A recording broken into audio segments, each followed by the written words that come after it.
C'est vrai qu'il y a des idées préconçues où on a l'impression que si on a un Google Home ou un Alexa à la maison, il est en train de nous écouter en permanence et qu'on va avoir de la publicité ciblée par rapport à une conversation qu'on a eue. Ils n'ont pas d'intérêt de le faire parce que ça leur demanderait trop de ressources afin d'enregistrer toutes les conversations de tout le monde et de pouvoir ensuite comprendre qu'est-ce qu'on est en train de dire et cibler une pub par rapport à ça. Et en plus, ils n'ont pas le droit de le faire par rapport à la protection de la vie privée. C'est par rapport à des choses qu'on a recherchées sur Internet. Et c'est dans ce contexte-là qu'ils arrivent très bien à cibler des pubs par rapport à nos centres d'intérêt plus que par rapport aux conversations qu'on a réellement eues. Je vais vous apprendre comment empêcher que votre webcam et micro soient utilisés contre vous. Coucou.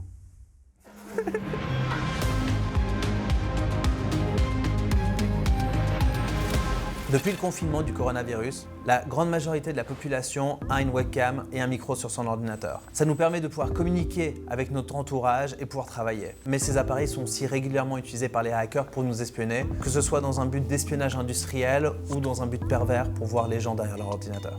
Ce qui se passe sur mon ordinateur, c'est mon ordinateur se fait hacker, on me vole ce qu'il y a dans mon ordinateur. Mais là, tout d'un coup, c'est le monde réel qui est en train d'être volé.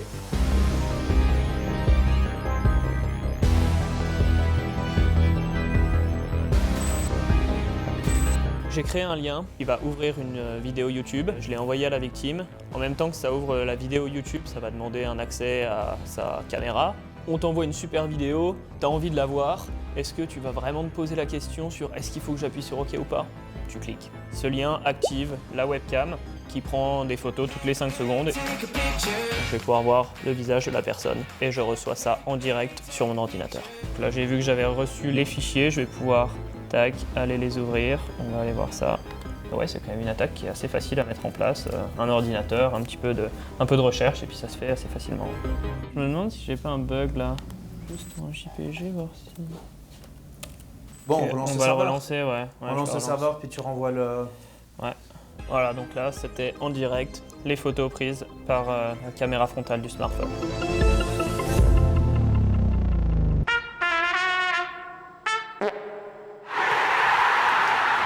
Lorsqu'un hacker rentre dans un ordinateur, il doit essayer de trouver un moyen de faire de l'argent. Tu pourrais espionner les gens, tu pourrais en savoir plus sur leur quotidien, tu pourrais voilà, les faire chanter en leur disant voilà, j'ai des informations sur toi, si tu ne me donnes pas 1000 francs, je les publie sur internet. Aussi, des fois, les hackers, c'est des gens qui s'ennuient ou des gens qui ont des intentions un peu plus perverses. Et dans ce cas, ils ont envie de voir qui est la personne qu'ils sont en train de hacker et ils vont activer la webcam. Sur les nouveaux ordinateurs, généralement, il y a une petite lumière qui s'allume lorsque la caméra s'active. Les hackers le savent et généralement, lorsqu'ils activent votre caméra, ils désactivent la petite lumière. Le micro, il n'y a même pas une notification lorsqu'il est activé, donc c'est très difficile de le savoir. Sur les ordinateurs, il y a des caches webcam et des caches micro qu'on peut installer dessus qui permettent de bloquer l'utilisation de ces périphériques. Une autre option, c'est d'avoir un antivirus sur son ordinateur.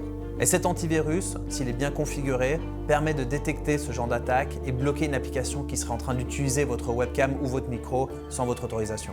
De façon générale, la sécurité, il n'y a pas une chose qu'il faut faire qui va nous protéger contre tout. On met autant de murs que possible et de protection que possible afin de s'assurer que s'il y en a une qui n'a pas fonctionné, il y en aura une autre qui va marcher. Tous les appareils électroniques qu'on a autour de nous peuvent nous espionner, que ce soit notre smartphone, notre ordinateur ou même notre téléphone posé sur notre table. Donc lorsqu'on veut avoir un moment confidentiel ou intime, c'est bien de ne pas les avoir à côté. Pour tes moments intimes, tu fermes la porte, ferme aussi ta webcam. C'est vrai que les voisins ne veulent pas savoir quand c'est du ça sent. Ouais, là, non, on vient de se faire annuler la série. On me glisse à l'oreille que c'est pas possible.